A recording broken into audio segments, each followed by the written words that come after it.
પતિતાનાં પાવનેભ્યશ્ચ વૈષ્ણવેભ્યો નમો નમઃ. ભગવદ ગુણાનુરાગી, ભગવત ચરણાનુરાગી સર્વ ભગવદીય પરિવારજનોને સદૈન્ય ભગવત સ્મરણ. ગયા અઠવાડિયે શ્રી ઉદ્ધવ ગીતનો અવગાહનનો ક્રમ ભગવત કૃપાથી આપણે પૂર્ણ કર્યો. આવતા અઠવાડિયાથી તૃતીય ગૃહની આદિદેવિક રથયાત્રા આરંભ થવા જઈ રહી છે.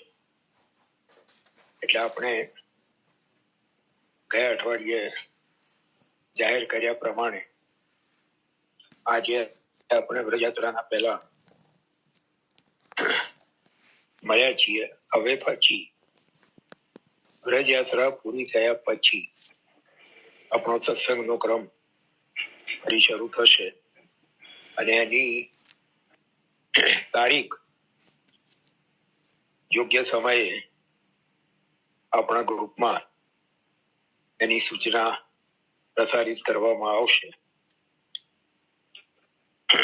ગયા અઠવાડિયે આપણે એ પણ નક્કી કર્યું હતું કે આજે આપણે પ્રશ્નોની ચર્ચાનો જ ક્રમ સત્સંગના ભગવદ વાર્તાના ક્રમમાં લેવાના છીએ. હા બોલો પ્રભુ. બીજી વિનંતી એવી છે, બહુ સુંદર, કારણ કે ઘણા સમયથી ઘણા વૈષ્ણવોના પ્રશ્નો જે છે એનું સમાધાન પણ થઈ જાય. પણ જોડે જોડે વિનંતી એવી કે રાધાષ્ટમી આવી રહી છે, ચંદ્રાવલીજીનો ઉત્સવ આવી રહ્યો છે, તો થોડુંક બધું પ્રકાશ થાય. લલિતાજી, ચંદ્રાવલીજી, રાધાષ્ટમી, તો વૈષ્ણવોને વધારે ઉત્સવમાં સન્મુખ થાય તો વધારે આનંદ આવે. તમારા જે વિચારનો પ્રતિઘોષ આજે સાંજે જ યુકે થી મિલનભાઈને પાડ્યો છે. એમણે પણ શ્રી રાધાષ્ટમી વિશે પ્રકાશ કરવા માટે જણાવ્યું છે. એટલે આપણે એનો પણ થોડોક વિચાર કરીશું અને સાથે સાથે રાધાષ્ટમી પછી તરત દાનના દિવસો શરૂ થાય છે. એટલે એના વિશે પણ હમણાં જ થોડી વાર પહેલા એક વૈષ્ણવનો પ્રશ્ન આવ્યો છે, એની પણ આપણે ચર્ચા આજના ક્રમમાં લઈએ છીએ. તો પછી પદ લેજો. મોહન દીની ટેર અહો ગિરધારી. હા, બલિદાન લીલા ના, એટલે એમનો પ્રશ્ન દાન લીલાના કીર્તનના ક્રમ વિશે છે. જોઈએ પ્રભુ જેમ કરાવશે એમ કરીશ. પણ અત્યારે પહેલા આપણે આ રાધાષ્ટમી અને ચંદ્રાવલીજીના ઉત્સવનો થોડો વિચાર કરીએ છીએ. તૃતીય ગૃહની સેવા પ્રણાલી પ્રમાણે ભાદરવા સુદ એકમથી 8 દિવસની શ્રી રાધાષ્ટમીની વધાઈ શરૂ થાય છે. પાંચમના દિવસથી બડી વધાઈ શરૂ થાય છે. મહાનુભાવોના બતાવ્યા પ્રમાણે આ 8 દિવસ શ્રી રાધાજીના 8 જે અંતરંગ સખીઓ છે એમના પ્રાગટ્ય ઉત્સવના દિવસો છે. આપણે ત્યાં શ્રી લલિતાજી, શ્રી વિશાખાજી, શ્રી ચંદ્રાવલી અને સ્વયં શ્રી રાધાજી, આ ચારના ઉત્સવ પ્રગટ મનાવવામાં આવે છે. ભાદરવા સુદ પાંચમે રાધાષ્ટમીની બડી વધાઈ શરૂ થવાની સાથે સાથે ચંદ્રાવલીજીનો ઉત્સવ પણ મનાવવામાં આવે છે. તૃતીય ગૃહમાં એને સ્પષ્ટ રીતે, પ્રગટ રીતે ચંદ્રાવલીજીના ઉત્સવ તરીકે ઓળખવામાં નથી આવતો. એને ગુપ્ત ઉત્સવ તરીકે ઓળખવામાં આવે છે. એનું કારણ એવું સમજાય છે કે તૃતીય ગૃહના આદ્ય તિલકાયત અને તૃતીય ગૃહના આદ્ય તિલકાયત ની પરંપરા, તૃતીય ગુરુની પરંપરા. મતલબ શ્રી ગોસાઈજીના તૃતીય લાલજી રાજીવ લોચન શ્રી બાલકૃષ્ણજી શ્રી ચંદ્રાવલીજીનું સ્વરૂપ માનવામાં આવ્યા છે અને તૃતીય ગુરુની પરંપરા પણ ચંદ્રાવલીજી સ્વરૂપ જ માનવામાં આવે છે. એટલે પોતે પોતાનો ઉત્સવ પ્રગટ ન કરે એ કારણથી શ્રી ચંદ્રાવલીજીના ઉત્સવને ગુપ્ત ઉત્સવના નામથી ઓળખવામાં આવે છે.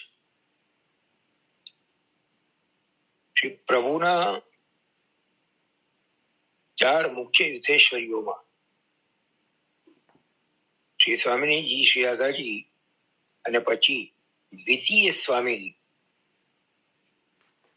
દ્વિતીય સ્વરૂપોત્સવ પણ કહેવામાં આવે છે ભાદરવા સુદ પાંચમ.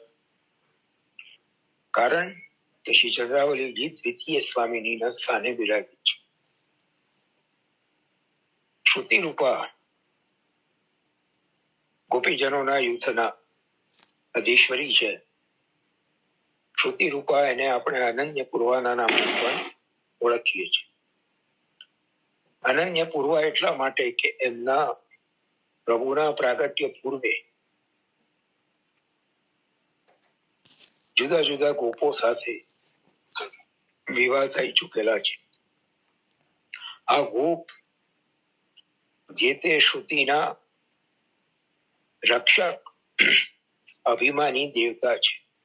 વેદની વ્યવસ્થા પ્રમાણે દરેક શ્રુતિના એક એક અભિમાની દેવતા છે જે એ શ્રુતિના સ્વરૂપનું રક્ષણ કરે છે.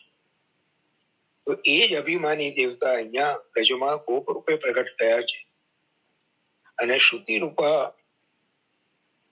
વેદના શ્રુતિઓ જે ગોપીજનો રૂપે બ્રજમાં પ્રગટ થયા છે એમના લૌકિક પતિના રૂપે એ ગોપીજનોના રક્ષક તરીકે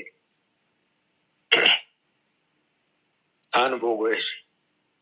એટલે એમના સ્વામીની શ્રી ચંદ્રાવલી બ્રજમાં રીઠોરા ગામમાં ચંદ્રભાનુ ગોપને ત્યાં શ્રી ચંદ્રાવલીજીનું પ્રાગટ્ય છે. રીઠોરામાં આપણે પહેલા પણ ચર્ચા કરી ચુક્યા છીએ. રીઠોરામાં આજે પણ શ્રી ગોસાઈજી અને શ્રી ચંદ્રાવલી ઉભય સ્વરૂપો, એક આચાર્ય સ્વરૂપે, એક સ્વામિની સ્વરૂપ, એક જ ચોત્રીજી પર બિરાજે છે. ખૂબ સુંદર સ્થાન છે. ચંદ્રાવલીજીનું જ અવર સ્વરૂપ શ્રી ગોસાઈજીને માનવામાં આવ્યા છે. એટલે રીઠોરામાં શ્રી ગોસાઈજી અને શ્રી ચંદ્રાવલીજી આચાર્ય અને સ્વામીની સ્વરૂપે સાથે સાથે વિરાજે છે. આચાર્ય સ્વરૂપે ધોતી ઉપરણો ધારણ કરે છે. સ્વામીની સ્વરૂપ સાડી ચોલી ધારણ કરે છે. ખૂબ સુંદર સ્થાન, ખૂબ એકાંત અને ખૂબ અલૌકિક સ્થાન છે. બ્રજમાં જવાનું થાય ને અનુકૂળતા થાય તો આ સ્થાનના દર્શન અવશ્ય કરવા જેવા છે. પ્રભુના 12 શક્તિઓમાં જે 4 મુખ્ય શક્તિ છે, શ્રી, કાંતિ, ગિરા અને પુષ્ટિ, એમાં ગિરા એટલે વાણી શક્તિનું સ્વરૂપ પણ શ્રી ચંદ્રાવલીજીને માનવામાં આવ્યા છે. કારણ કે વેદના શ્રુતિઓના સ્વામીની છે અને વેદ એ ભગવદ મુખારવિંદની વાણી છે. શ્રી દ્વારકાધીશ પ્રભુના 4 આયુધોમાં ચક્રનું સ્વરૂપ શ્રી ચંદ્રાવલીજીનું માનવામાં આવ્યું છે. એટલે આ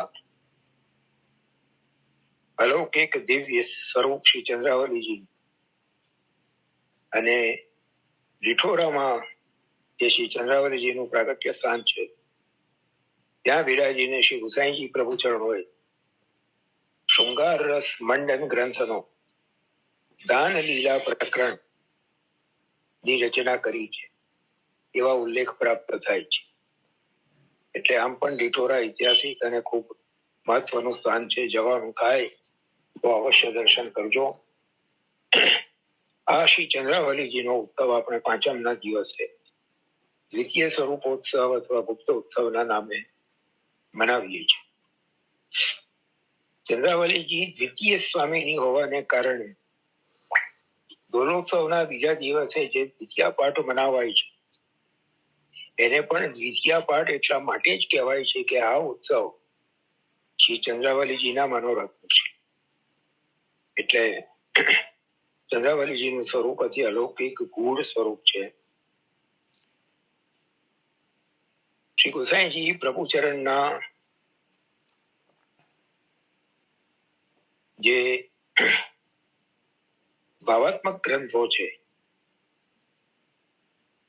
અને વિજ્ઞપ્તિઓ એની અંદર પોતાના મૂળ સ્વરૂપમાં આવેશમાં શ્રી ગોસાઈજી પ્રભુચરણોએ ઘણે ઠેકાણે એ ચંદ્રાવલીજી સ્વરૂપે પોતાના હૃદયના ઉદ્ગારો પ્રગટ કર્યા છે. એટલે શ્રી ચંદ્રાવલીજીના સ્વરૂપ વિશે થોડી ઘણી જે કંઈક મારી અલ્પમતીથી સમજાઈ એટલી ચર્ચા આપણે કરી. શ્રી ચંદ્રાવલીજીના ઉત્સવે કૃત્ય ગૃહની શિંગાર પ્રણાલી પ્રમાણે પ્રભુ કેસરી વસ્ત્રો ધારણ કરે છે. શ્રી મસ્તકે કેસરી ફૂલે અને કામનો જોડ, જેને બાદલાનો ઘેરો પણ કહેવામાં આવે છે, એ ધારણ કરે છે. છઠ્ઠના દિવસે લલિતાજીનો, સાતમના દિવસે વિશાખાજીનો ઉત્સવ મનાવાય છે અને 8મના દિવસે શ્રી રાધાજીનો પ્રાગટ્ય ઉત્સવ શ્રી રાધાષ્ટમી આપણે ત્યાં મનાવવામાં આવે છે. નિત્ય સિદ્ધા ગોપીજનોના યુદ્ધના સ્વામી શ્રી રાધાજી બરસાનામાં શ્રી વૃષભાન ગોપ અને કીર્તિજીના કન્યા રૂપે આપનું પ્રાગટ્ય છે. પ્રાગટ્ય બરસાનામાં નથી, પ્રાગટ્ય રાવલમાં છે. ને રાવલ ગોકુલથી એકદમ નજીક છે, 3 કિલોમીટરનું અંતર છે. શ્રી ગોકુલ જવાનું થાય તો રાવલના દર્શન અવશ્ય કરવા જેવા છે. ત્યાં શ્રી રાધાજીનું પ્રાગટ્ય સ્થાન છે, જન્મ સ્થાન છે. અને ત્યાંની લીલાનું વર્ણન જન્માષ્ટમીની વધાઈમાં પ્રાપ્ત થાય છે. રાવલ કે કહે ગોપ કહાન આજ બ્રજ રાવલમાં અત્યારે રાધાજીનું જે છે ને બાલ સ્વરૂપનું, જેમ પ્રભુના બાલ સ્વરૂપ, અને બહુ જ સુંદર જે છે એ સ્વરૂપ ત્યાં પધરાયું છે. અને મનને મોહી લેને એટલું સુંદર સ્વરૂપ છે. બહુ સુંદર સ્વરૂપ છે. એટલે રાવલ કે કહે ગોપ આજ બ્રજ દુનિય ઉપ કાન દે દે સુનો બાજે ગોકુલ મેં બદલેલા. આ જે લીલા છે એનો થોડો વિચાર કરીએ. લીલામાં શ્રી રાધાજીનું પ્રાગટ્ય પ્રભુથી પહેલા છે. કીર્તનોમાં ગાય છે કે 5 બરસ કો કુંવર કનૈયા, 7 બરસ રાધા ગોરી. પ્રભુના પ્રાગટ્યના 2 વર્ષ પહેલા રાવલમાં શ્રી રાધાજીનું પ્રાગટ્ય છે. પોતાના પ્રાણ પ્રેષ્ઠના જ દર્શન કરવા, એ સિવાય કોઈના તરફ દ્રષ્ટિ કરવી નહીં, એ સંકલ્પથી પ્રાગટ્ય બાદ શ્રી પ્યારીજીએ નેત્રો ખોલ્યા નથી. શ્રી વ્રજભાનજીને શ્રી કીર્તિજીને ખૂબ ચિંતા થઈ છે કે આટલી સુંદર કન્યા અને નેત્રો ખોલતી નથી, એનું કારણ શું? નારદજીએ સમાધાન કર્યું છે કે આ કોઈ સાધારણ કન્યા નથી અને એ નંદરાયજીને ત્યાં પ્રભુના પ્રાગટ્ય પછી જ નેત્રો ખોલશે. એટલે 2 વર્ષ પછી ગોકુલમાં વધાઈ વાંચવા માટે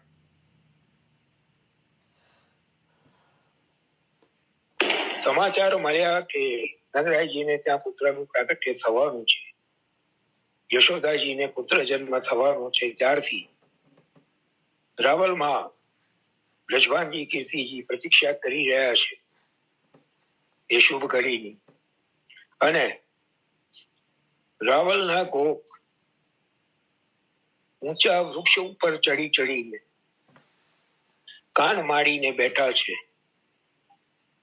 કે ક્યારે ગોકુલમાં નંદરાયજીને ત્યાં પુત્રના પ્રાગટ્યની વધાઈ વાગે અને ક્યારે વૃષભાનજીને આપણે બધાઈના સમાચાર આપીએ.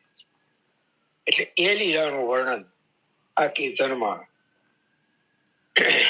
ચતુર્ભુજદાસજીએ કર્યું છે. રાવણ કે કહે ગોપ કાન આજ બ્રજ દૂરિયો કાન દે દે સુનો બાજે ગોકુલ મેં મંદિરો. કાન દઈને સાંભળો, ગોકુલમાં બધાઈ વાગી રહી છે, નોબતો વાગી રહી છે. અને જ્યારે નંદરાયજીને ત્યાં પુત્ર જન્મના સમાચાર સાંભળી વૃષભાનજી શ્રી કીર્તિજી શ્રી પોતાના પુત્રીને ગોદમાં પધરાવીને ગોકુલ પધાર્યા છે અને બંને સ્વરૂપો સામસામે જ્યારે બિરાજ્યા છે, શ્રી રાધાજી કીર્તિજીની ગોદમાં અને શ્રી પ્રભુ શ્રી યશોદાજીની ગોદમાં અને સામસામે દાદાજીએ નેત્રોન્મિલન કર્યું છે, નેત્ર ખોલ્યા છે, પોતાના પ્રાણ શ્રેષ્ઠને નિરખ્યા છે. આ પ્રકાર મોટાઓએ વર્ણવ્યો છે. શ્રી રાધા તત્વ અન્ય પુરાણોમાં પદ્મ પુરાણ હોય, ગર્ગ સંહિતા હોય, શ્રી રાધાજીનો નામોલ્લેખ મળે છે. પરંતુ શ્રીમદ ભાગવતમાં જેને શ્રી મહાપ્રભુજીએ પ્રમાણ મૂર્ધન્ય ગણ્યું છે, પ્રમાણોમાં શ્રેષ્ઠ ગણ્યું છે, એ શ્રી ભાગવતમાં શ્રી રાધાજીનો નામોલ્લેખ ક્યાંય જોવા મળતો નથી. દશમ સ્કંદમાં તામસ ફલ પ્રકરણમાં રાસ પંચાધ્યાયના બીજા અધ્યાયમાં અનયા રાધિતોનું નામ ભગવાન હરિ ઈશ્વર જન્નો વ્યાય ગોવિંદ. અહીંયા અનયા રાધિતોનું નામ, અનયા આરાધિતોનું નામ, પેલા જે ગોપીજનને પ્રભુ અંતર્ધાન થયા પછી લઈને પધારે એમના ચરણના ચિહ્નોના દર્શન કરીને પ્રભુને શોધવા નીકળેલા ગોપીજનો એ ગોપીજનના ચરણના ચિહ્નના દર્શન કરી સમજે છે, જાણી જાય છે કે પ્રભુ અમને લઈને પધાર્યા છે. ત્યારે અંદરો અંદર એ ગોપીજનના સૌભાગ્યની સરાહના કરતા કહે છે કે અનયા આરાધિતો, ખરેખર આણે જ ભગવાન હરિ ઈશ્વરનું આરાધન કર્યું છે કે જેથી કરીને આપણને છોડીને ગોવિંદ પ્રેમપૂર્વક આને એકાંતમાં લઈને અહીંયા આવ્યા છે. એટલે અહીંયા અનયા રાધિતો, આમાં રાધિતો આરાધિતો, આમાં સંકેતાત્મક રૂપે શ્રી રાધાજીના નામનો ઉલ્લેખ ભાગવતમાં જોવા મળે છે. પણ કીર્તન સાહિત્યમાં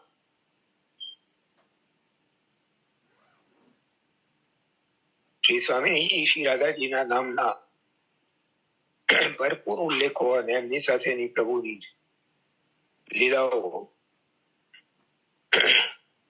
શ્રી ગોસાઈજી પ્રભુચરણોએ પોતાના ભાવાત્મક ગ્રંથોમાં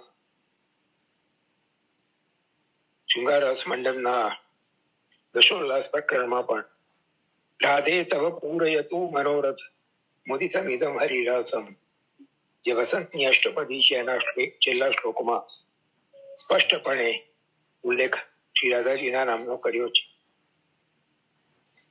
શ્રી રાધા રાધસ તત્વ એનું મૂર્તિમંત સ્વરૂપ છે. શ્રી રાધા પ્રભુની આહલાદીની શક્તિ એ છે. શ્રી રાધા પ્રભુના જ શ્રીઅંગમાંથી, વામાંગમાંથી, ડાબાંગમાંથી પ્રગટ થયેલું સ્વરૂપ એ છે શ્રી રાધા. નિત્ય સંયોગ જેમને પ્રાપ્ત છે એ છે શ્રી રાધા. વેદ ઉદ્ઘોષ કરે છે તો એકાકી ન રમત, એકલા રમતા નથી. જયારે કંઈ પણ નહોતું, પ્રભુ એકલા જ હતા.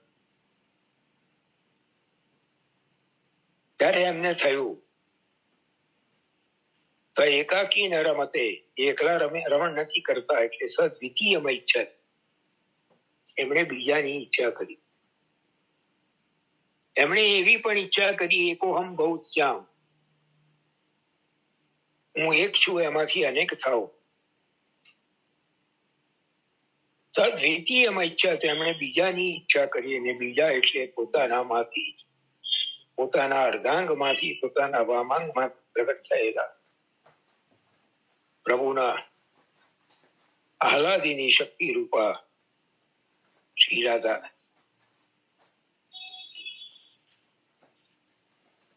રૂપ બેવું એક તે ભિન્ન થઈ વિસ્તરે, એવું શ્રી વલ્લભાખ્યાનમાં ગવાયું. એક જ બે રૂપે થયા, અને એનું પ્રમાણ વેદે આપ્યું.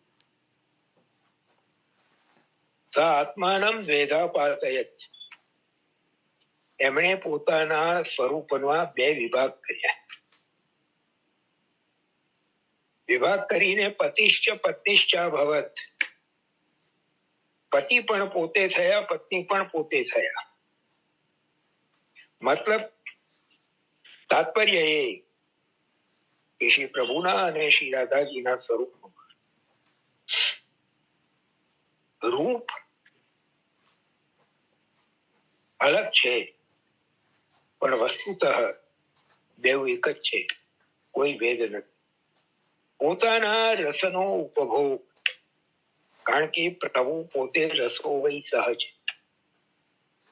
વેદ એમને રસો વહી સહ કે છે, એ જ રસ છે. નિશ્ચયપૂર્વક વહી, નિશ્ચયપૂર્વક એ જ રસ છે. તો એ પોતાના રસનો પોતે ઉપભોગ નથી કરી શકતા. એને માટે પાત્ર જોઈએ. રસને પાત્રમાં ઠાલવ્યા પછી પાત્ર દ્વારા રસનું પાન થઈ શકે. એટલે પોતાના રસનો પોતે ઉપભોગ કરવા, પોતાના રસપાત્ર પોતાનામાંથી જ શ્રી સ્વામિનીજીને પ્રગટ, પોતાના રસને આધેય બનાવી, આધાર રૂપ શ્રી સ્વામિનીજીને બનાવી. આધાર ધારણ કરનાર, અને આધેય એટલે જેને ધારણ કરવામાં આવે છે તે. એટલે પોતાના રસને ધારણ કરનાર શ્રી સ્વામિનીજીને પ્રગટ કર્યા. પોતાના રસનું શ્રી સ્વામિનીજીમાં સ્થાપન કર્યું, અને શ્રી સ્વામિનીજી દ્વારા પોતે જ પોતાના રસનો ભોગ કરવા લાગ્યા. એમાંથી શ્રી યમુનાજી, શ્રી ગિરિરાજજી લીલા પરિકર ક્રમશઃ પ્રગટ થયા. એટલે બંને સ્વરૂપ એક જ છે એની પ્રતીતિ તૃતીય ગૃહની સેવા પ્રણાલીમાં એ રીતે થાય છે કે જન્માષ્ટમીના દિવસે જે કેસરી દોરિયાનો ચાકદાર વાઘો શ્રી ઠાકોરજી ધરે છે, એ જ વાઘો જન્માષ્ટમીના દિવસે ધરેલો જ વાઘો. હા, ધર્મેશભાઈ બહુ સારી વાત બતાવી છે, એની ચર્ચા કરીએ છીએ.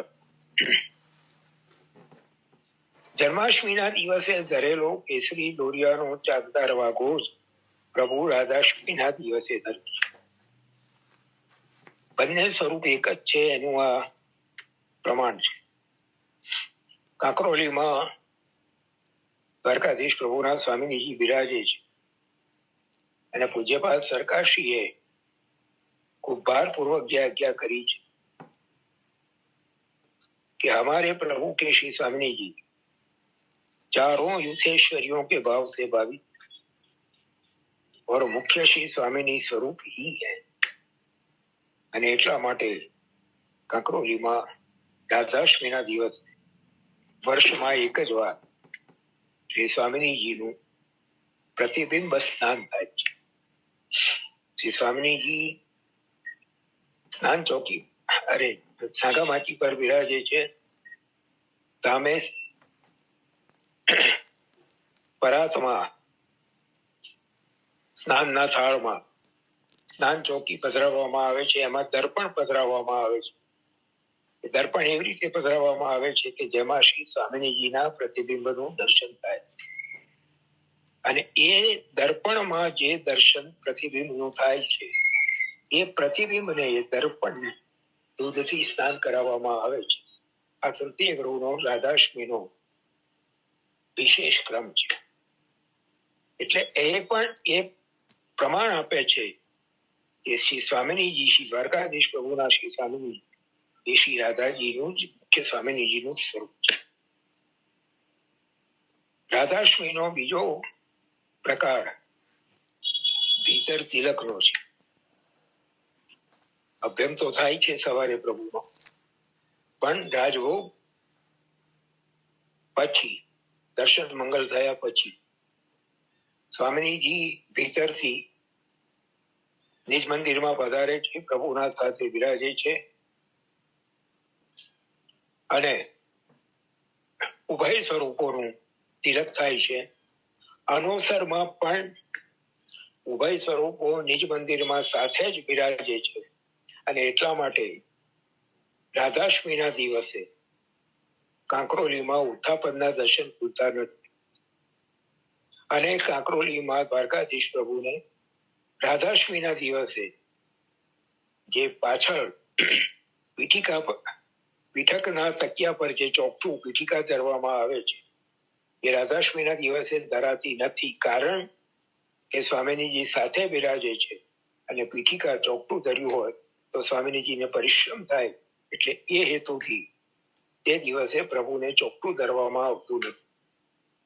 રાધાષ્ટમી વિશે કીર્તનોમાં અષ્ટસખાઓએ ખૂબ સુંદર વર્ણનો કર્યા છે. રાવલ રાધા પ્રકટ થઈ, આજ વૃષભાન કે આનંદ, આઠે ભાદોं की ઉજિયારી.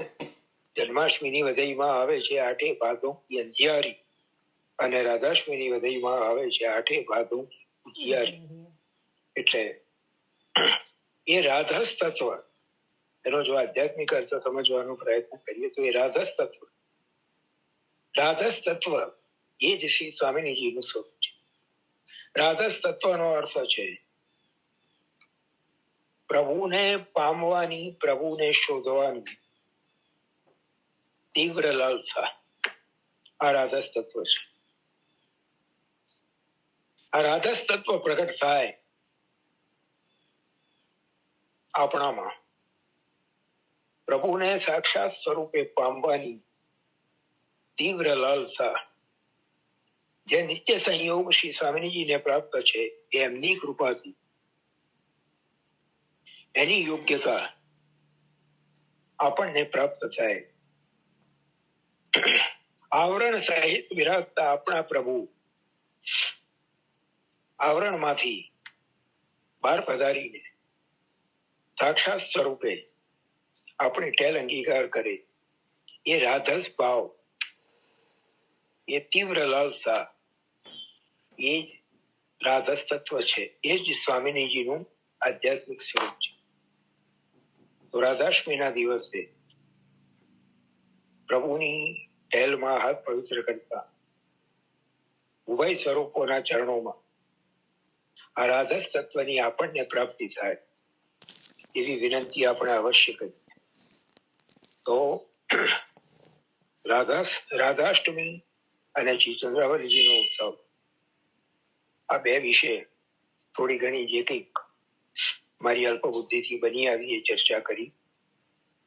એના પછી આજે જ હર્ષાબેન નામના વૈષ્ણવનો એક પ્રશ્ન આવ્યો છે કે દાનના પદ કીર્તન ક્યારથી આવે? તૃતીય ગૃહની કીર્તન પ્રણાલી પ્રમાણે રાધાષ્ટમી સુધી તો શ્રી રાધાજીની વધૈયો કવાય. એના બીજા દિવસે, નોમના દિવસે તૃતીય ગૃહમાં ચતુર્ભુજ સ્વરૂપ વાળા શ્રી ગિરધરજીનો ઉત્સવ છે. એટલે એ દિવસે શ્રી મહાપ્રભુજી, શ્રી ગુસાઈજી અને શ્રી ઠાકોરજીની વધૈયો ગવાય છે. દસમના દિવસે ખરી રીતે બાલ લીલા ઉત્સવના બીજા દિવસે આવે, પણ અહીંયા ઉત્સવના બીજા દિવસે પાછો શ્રી ગિરધરજીનો ઉત્સવ છે. એટલે બાલ લીલાને બદલે ઉત્સવની વધાઈના પદો ગવાય છે. અને બાલ લીલા એના બીજા દિવસે, દસમના દિવસે ગવાય છે. બપોર સુધી બાલ લીલા ગવાય છે. સાંજના ક્રમમાં દાનની વધાઈ શરૂ થાય છે. સંધ્યામાં ચિત્ત સ્વામીજીનું બહુ સુંદર પદ પ્રભુ સન્મુખ ગવાય છે. અહો વિધના તો પેચરા પસાર માગો, જન્મ જન્મ દીજે યાહી બ્રજ બસ. અહીર કી જાતિ સમીપ નંદગર, ઘરી ઘરી ઘનશ્યામ હેરી હેરી બસ. दधी के दान मिस ब्रज की विथीन में,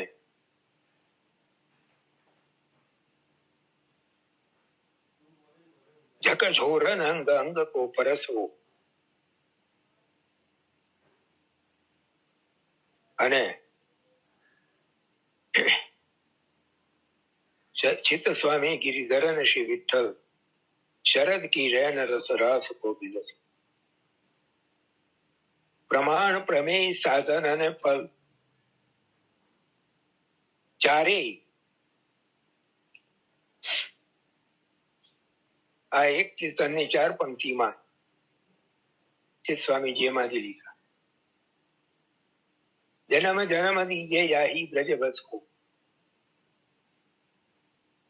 આ પ્રમાણ અહીર કી જાતિ સમીપ નંદગર, ઘરી ઘરી ઘનશ્યામ હેરી હેરી હસો. અપ્રમેય दधी के दान हम इस ब्रज की दिशा में जगजोरन अंग अंग को परसવો. આ સાધન. અને છેલ્લે શરદ કી રૈન રસ રાસ કો વિલસવો. આ ફલ. ચારેય પ્રમાણ પ્રમેય સાધન અને ફલ આ ભગવદીએ એક જ કીર્તનમાં બહુ ચતુરાઈ પૂર્વક પ્રભુ પાસે માંગી લીધી. એટલે અહીંથી દાનની વધાઈના રૂપે આ કીર્તનની શરૂઆત થાય છે. અને એકાદશીથી, દાન એકાદશી, દાનના કીર્તન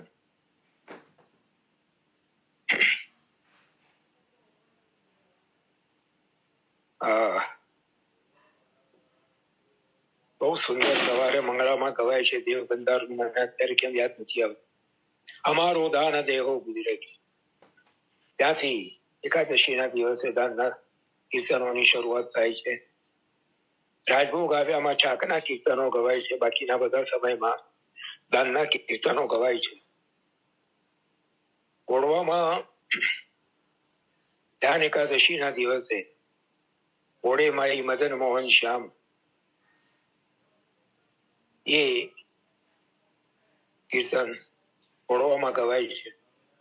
દાનના પદોની શરૂઆત આ રીતે વધાઈના રૂપે ભાદરવા સુદ દસમની સાંજથી થાય છે. એકાદશીથી બધા સમયમાં દાનના કીર્તનો વચ્ચે જ્યારે ઉત્સવ આવે ત્યારે ઉત્સવનો જે ક્રમ હોય, જેમ ભાદરવા વદ તેરસ બડે બાલકૃષ્ણજી તૃતીય ગૃહના ત્રિકાળનો ઉત્સવ આવે છે, તો એમાં પાછો વધઈ બેસે ત્યારથી વધઈનો ક્રમ આવે. પણ દાનના કીર્તનો એ અમાસ સુધી, ભાદરવા વદ અમાસ સુધી પ્રભુને અંગીકાર કરાવાય છે. પાછા ભાદરવા સુદ પૂનમથી સાંજે સાંજીના પદ પણ શરૂઆત થાય, કારણ કે સાંજીની શરૂઆત ભાદરવા સુદ પૂનમથી થાય છે. આ બધા કીર્તન પ્રણાલીના જે વ્યવસ્થાઓ છે. મોટાઓએ દરેક ઉત્સવના સ્વરૂપને, દરેક ઉત્સવની લીલાને, એની ભાવનાને વિચારીને એનું ભાવન વૈષ્ણવ ઘરમાં બેઠો બેઠો પોતાના પ્રભુ સન્મુખ કરી શકે એવી રીતે જે કીર્તનનો આખો પ્રકાર, કીર્તનની આખી પ્રણાલી તૈયાર કરીને આપી છે. એટલો મોટો ઉપકાર છે કે જેનો આપણે કોઈ પ્રકારે બદલો વાળી શકીએ એમ નથી. હા, એમની કૃપાથી અને અષ્ટસખાઓની આડી એમાં રુચિ જાગે એ બહુ જરૂરી છે. કારણ કે અત્યારે હવે પરિસ્થિતિ એવી થઈ છે, કરુણતા છે આપની, કે કીર્તનમાં રુચિ જાગતી નથી. રુચિ જાગતી નથી એટલે કીર્તનને સમજવાનો પ્રયત્ન કરતા નથી. અને એને કારણે કીર્તનના બદલે આજકાલના લૌકિક કવિઓને લૌકિક કલ્પનાઓથી રચાયેલા પદો, હવે એને પદ કહેવાય કે નહીં એ મને ખબર નથી, એ આપણે ગાતા થઈ ગયા છીએ. પ્રભુને પ્રસન્નતા થવાની તો દૂર રહી, પ્રભુને અષ્ટસખાની જ વાણી પ્રિય છે, સમજી લેજો. કારણ કે વ્રજ ભાષા છે, અષ્ટસખાઓની અનુભવની વાણી છે. એક જ મિનિટ બાકી રહી છે, સમજી ગયો. આપણા સત્સંગનો ક્રમ ફરી ચાલુ રહેવાનો છે. બ્રેક આવી રહ્યો છે 1 મિનિટનો, એટલે એનું અનુસંધાન આપણે બ્રેક પછી પાછું લઈશું. એક પછી એક